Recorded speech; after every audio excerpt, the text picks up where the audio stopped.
Selamat pagi, Romo Ramon dan teman-teman yang terkasih. Pada kesempatan kali ini, saya akan mempresentasikan dan menjelaskan tentang peralihan dari fisika Newtonian ke fisika kuantum. Sebelumnya, kita perlu tahu bahwa perkembangan ilmu pengetahuan yang didasari oleh revolusi sains dengan metode saintifiknya mengalami kemajuan pada abad ke-19. Gitu. Penemuan berbagai teori, terutama dalam bidang pengetahuan alam, banyak terjadi di masa itu. Adapun beberapa teori yang sangat terkenal pada masa tersebut dan bahkan hingga saat ini adalah teori fisika Newtonian, teori elektromagnetik oleh Maxwell, dan termodinamika. Ya, seiring dengan berkembangnya teori-teori tersebut, berkembang pula berbagai peralatan untuk bereksperimen.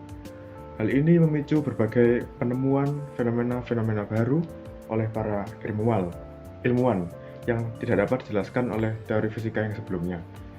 Oleh karenanya, dibutuhkan teori fisika yang baru untuk menjelaskan fenomena-fenomena baru tersebut. Beberapa teori fisika yang baru tersebut yaitu teori relativitas Einstein, lalu teori fisika kuantum. Sehingga pada penjelasan kali ini akan disajikan tentang teori-teori fisika kuantum dan relativitas Einstein, lalu juga nanti akan dijelaskan tentang fisika Newtonian.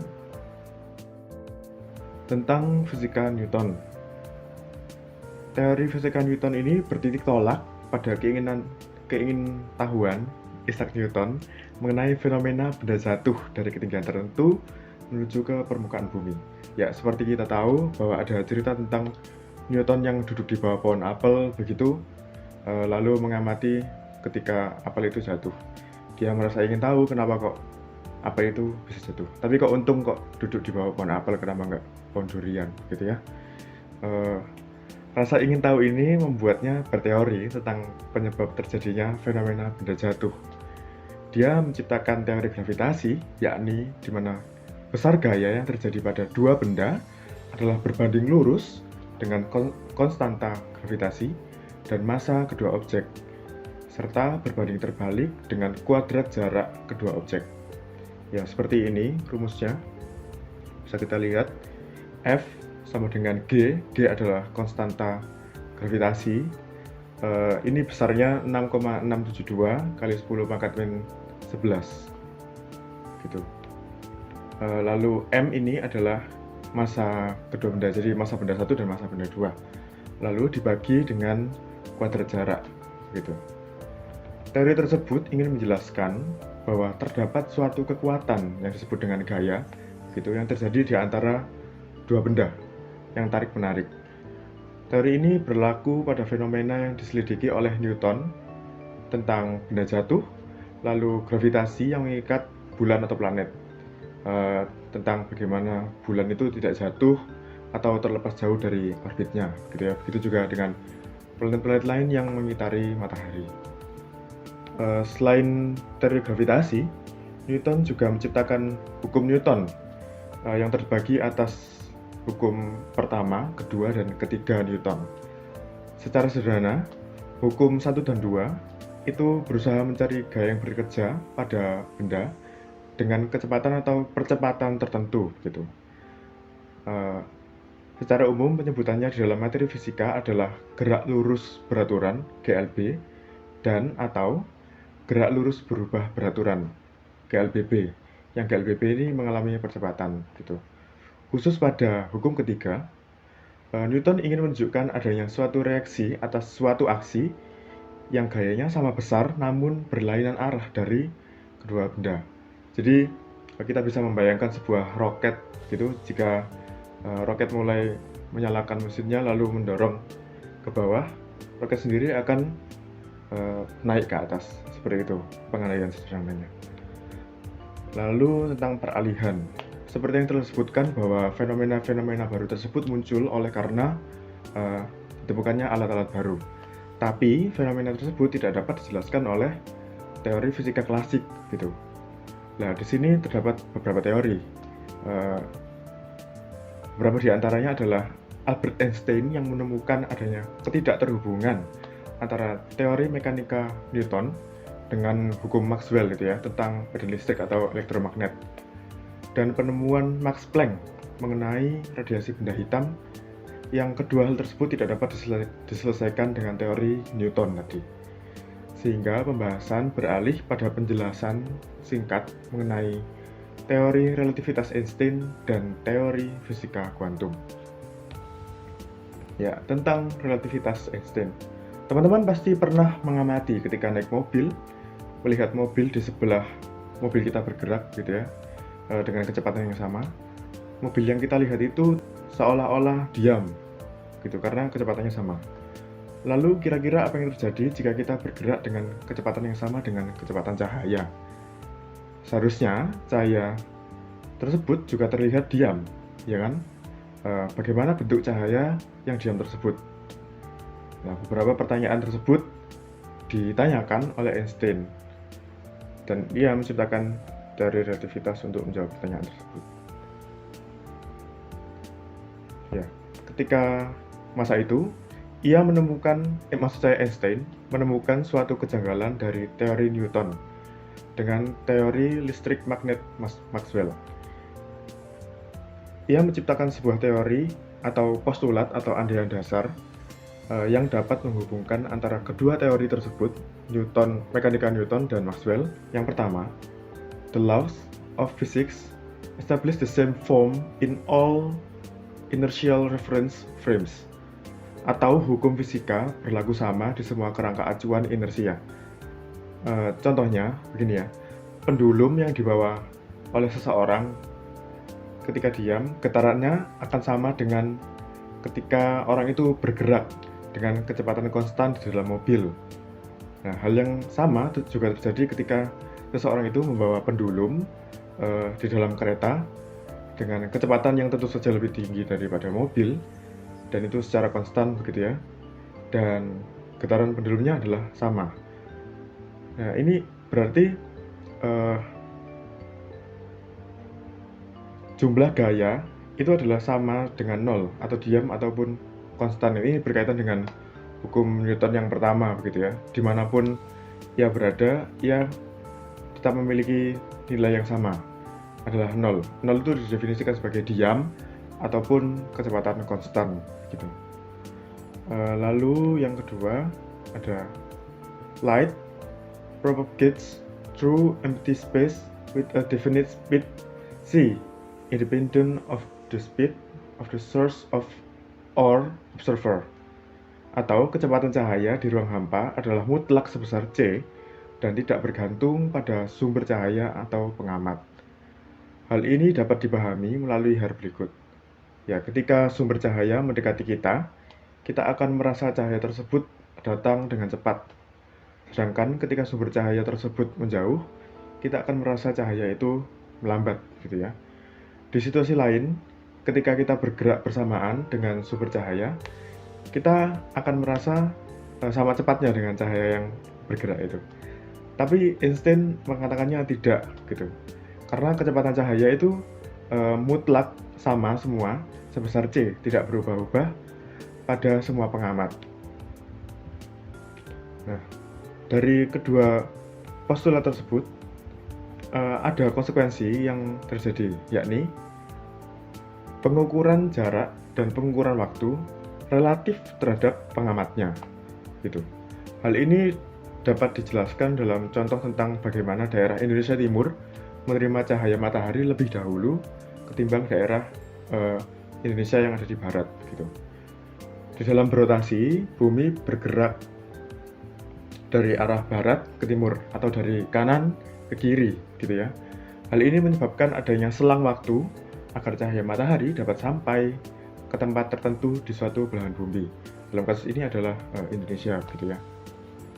Nah, sebagai contoh agar kita lebih mudah memahaminya, ketika pagi hari, daerah Indonesia Timur akan menerima cahaya lebih dahulu dari matahari ketimbang daerah Indonesia Tengah atau Indonesia bagian barat gitu. Nah, seperti yang telah dikatakan, kecepatan cahaya adalah sama berlaku pada semua pengamat. Jadi bukan tentang bagaimana cahaya itu sampai dengan kecepatan yang lebih cepat atau lebih lambat, tapi adanya selang waktu dari gerak bumi yang berputar, begitu ya. Konsep yang sama juga terjadi pada seseorang yang mengamati sebuah jam dengan jarak tertentu dengan keadaan diam. Seseorang tersebut mengamatinya dari jarak ya misalkan 1 meter gitu ya. Lalu ada orang lain yang mengamati jam yang sama, tapi dalam keadaan bergerak dengan kecepatan tertentu dan menjauh gitu. Orang yang diam tersebut akan melihat bahwa jam tersebut bergerak seperti gerak jam yang seharusnya dan yang sebenarnya. Sedangkan orang dalam keadaan bergerak akan melihat jam tersebut bergerak lebih lambat dari gerak jam seharusnya. Nah, ini disebabkan oleh cahaya yang sampai pada mata orang tersebut yang bergerak itu lebih lambat karena adanya selang waktu gitu ya. Nah, kita tahu kita bisa melihat karena ada cahaya. Jadi orang yang bergerak lebih dekat dan diam dengan jam tersebut melihat jam itu geraknya seperti gerak jam itu yang seharusnya, gitu yang sebenarnya. Oke, konsep ini dinamakan sebagai dilatasi waktu, gitu ya. Hal ini ingin menunjukkan bahwa selang waktu yang dibutuhkan oleh benda yang bergerak lebih banyak dibandingkan dengan benda yang diam. Gitu. Ya, ini rumusnya. Delta T sama dengan delta T0 dibagi akar 1 minus V2 per C kuadrat gitu ya. Itu gini, delta T adalah selang waktu benda bergerak, lalu delta T0 adalah selang waktu benda diam ketika benda diam gitu ya. V2 atau V kuadrat gitu mungkin ya. Itu adalah kecepatan benda bergerak. Jadi kecepatannya dikuadratkan gitu. Lalu dibagi C kuadrat, C-nya ini kecepatan cahaya di ruang hampa. Nah, pernyataan bahwa kecepatan cahaya adalah sama bagi semua pengamat membawa pada konsekuensi bahwa kecepatan sama dengan jarak dibagi waktu, berarti ya. Berarti jika waktu pengukurannya adalah relatif bergantung pada pengamat, jarak pun demikian. Inilah yang dimaksud oleh teori konstruksi Lorentz, yakni di mana panjang yang diukur oleh pengamat diam akan berbeda dengan panjang yang diukur oleh pengamat yang bergerak. Gitu. Dari hal di atas, kita dapat menyimpulkan bahwa jarak dan selang waktu dapat berbeda berdasarkan si pengamat. Hal inilah yang membuat Einstein berpikir bahwa energi memiliki kesetaraan juga dengan massa. Nah, tentang ini Einstein merumuskannya di dalam E besar sama dengan M massa dikali C kuadrat kecepatan cahaya di ruang hampa gitu ya. Oke, kita masuk ke dalam teori kuantum. Ya. Teori fisika kuantum adalah sebuah teori fisika yang menandai lahirnya era fisika modern gitu, yang dimunculkan oleh Max Planck, fisikawan asal Jerman. Teori ini muncul sebagai akibat dari kebutuhan untuk menjawab besarnya energi yang dipancarkan oleh benda hitam atau yang dikenal sebagai radiasi benda hitam. Hal ini tentu tidak dapat diselesaikan oleh teori Newton yang digunakan untuk perhitungan skala normal gitu ya, karena fisika kuantum ini menghitung yang kecil-kecil gitu, yang mikrokosmik. Teori fisika kuantum lebih mengarah pada penggunaan untuk pendefinisian sifat-sifat partikel penyusun alam semesta, seperti atom begitu ya, ya neutronnya, elektron, proton dan sebagainya, partikel-partikel yang kecil. Dengan teori ini, Planck ingin mengatakan bahwa energi elektromagnetik tidak dipancarkan secara terus-menerus konstan gitu ya, dipancarkan tidak berhenti. Tapi energi tersebut dipancarkan dalam paket-paket energi atau gelombang yang disebut dengan kuantum gitu ya.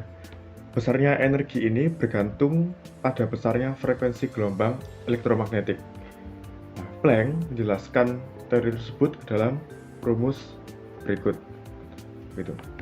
E besar itu sama dengan H dikali V gitu.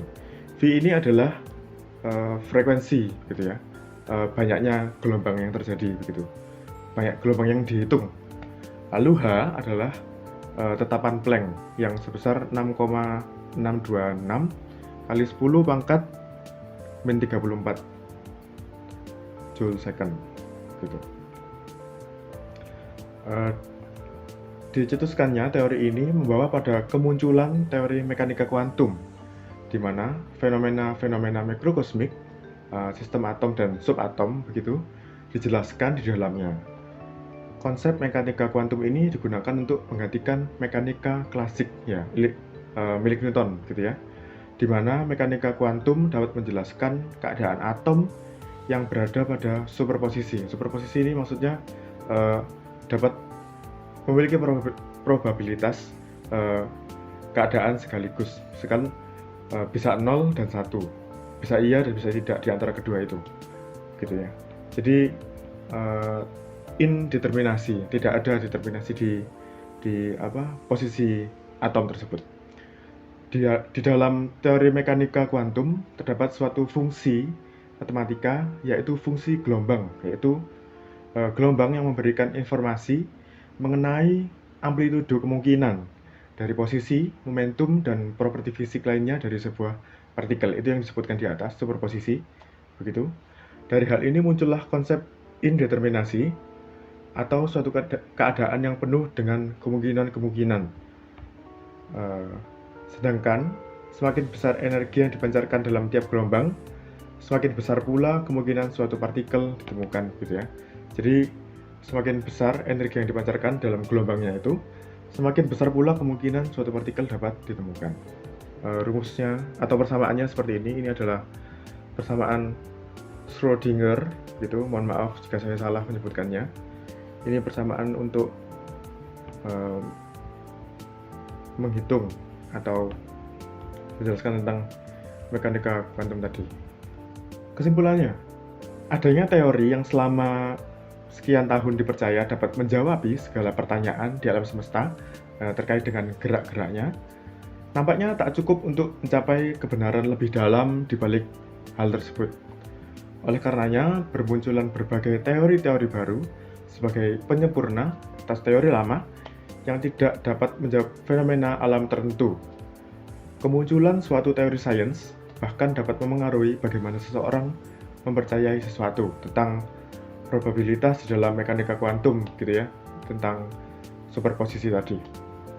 Dari hal tersebut dapat disimpulkan bahwa kebenaran empiris adalah kebenaran yang dapat berubah sesuai dengan kondisi terbaru dari sesuatu yang diamati, sesuai dengan objek tersebut.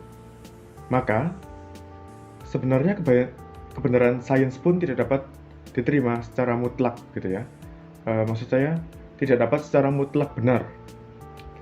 Pun untuk hal yang sama, beberapa metode yang digunakan di dalam sains pun tidak dapat dijadikan pakem atau aturan yang sudah benar-benar ditentukan ya, untuk mendapatkan kebenaran yang mutlak.